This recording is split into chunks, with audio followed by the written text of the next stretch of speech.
ஜீலாண்டியா என்பது பெரும்பாலும் கடலுக்கு அடியில் மூழ்கியுள்ள ஒரு கண்டமாகும். இதை உலகின் 8வது கண்டம் என்றும் புவியியலாளர்கள் அழைக்கின்றனர். இதை பற்றிய சில முக்கிய தகவல்கள். 1. அமைவிடம். இது பசிபிக் பெருங்கடலின் தென்மேற்கு பகுதியில் அமைந்துள்ளது. 2. பரப்பளவு. இது சுமார் 5 மில்லியன் சதுர கிலோமீட்டர் பரப்பளவு கொண்டது. இந்தியாவை விட பெரியது.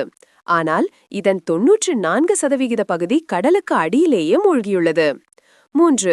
நிலப்பரப்புகள். கடலுக்கு மேலே தெரியும் ஜீலாண்டியாவின் முக்கிய நிலப்பரப்புகள் நியூசிலாந்து மற்றும் நியூ கலிடோனியா தீவுகளாகும். 4. வரலாறு. சுமார் 80 மில்லியன் ஆண்டுகளுக்கு முன்பு இது கோண்ட்வானா என்ற பெருங்கண்டத்திலிருந்து பிரிந்து உருவானது. பின்னர் சுமார் 23 மில்லியன் ஆண்டுகளுக்கு முன்பு இது கடலுக்கு மூழ்கத் தொடங்கியது. 5. அறிவியல் அங்கீகாரம். 2017ஆம் ஆண்டு வெளியிடப்பட்ட ஆய்வுகளின் அடிப்படையில் புவியியல் ஆய்வாளர்கள் இதை ஒரு தனி கண்டமாக அங்கீகரித்துள்ளனர்.